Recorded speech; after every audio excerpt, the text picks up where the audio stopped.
नमस्कार सबैजनालाई। आज चाहिँ म तपाईहरुलाई खाना बनाएर देखाउँछु।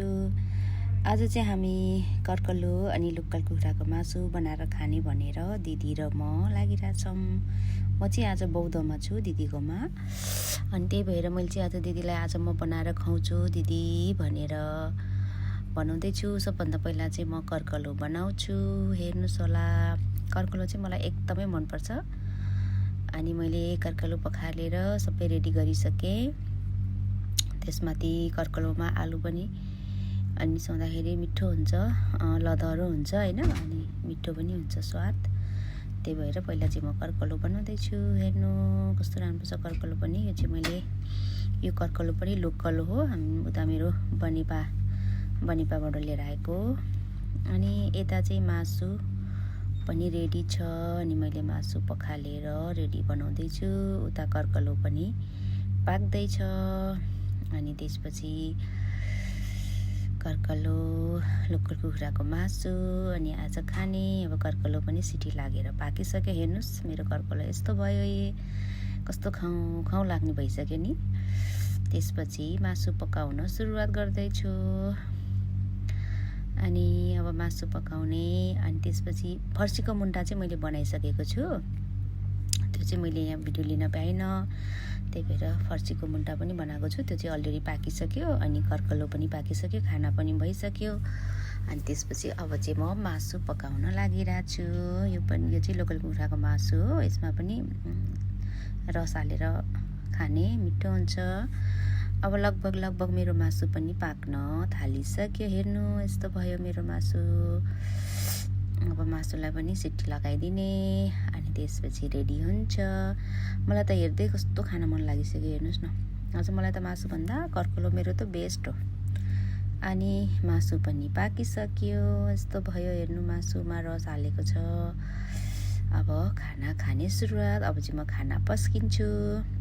आज चाहिँ मैले थकाली स्टाइल जस्तै गरेर पस्किने, अनि त्यसै गरी खाने भनेर दिदी र म। कहिले त कस्तो रहर लाग्छ नि त हैन, कति बाहिर गएर खाने त। कहिले त घरमै थकाली स्टाइलले बनाएर खाऊँ भनेर नि।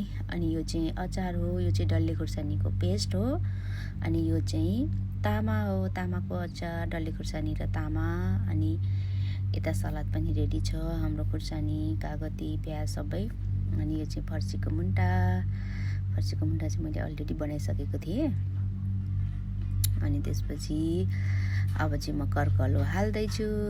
यो हो कर्कलो। हेर्नुस् कस्तो मिठो है, हेर्दै खाउँ लागिसक्यो। कतिखेर खाउँ जस्तो भइसक्यो मलाई त। कर्कलो पनि एकदम बेस्ट हो कर्कलो, तर स्वास्थ्यको लागि पनि राम्रो हुन्छ कर्कलो। त्यसपछि यता मैले मासु हाल्दैछु। मासुभन्दा पनि कर्कलै मजा लाग्छ, मिठो लाग्छ खानालाई पनि है। अनि आज चाहिँ मैले दिदीलाई म बनाएर खुवाउँछु, दिदी कस्तो हुन्छ भन्नु भनेर। अनि सबै बनाएँ, खाना सब्जीहरू सबै भयो। अब खान सुरु गर्छौँ हामी।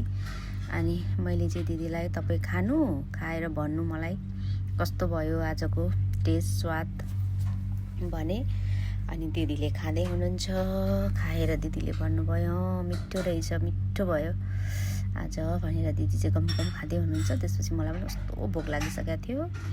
अनि त्यसपछि म पनि अब हालेर अनि अब खान्छु।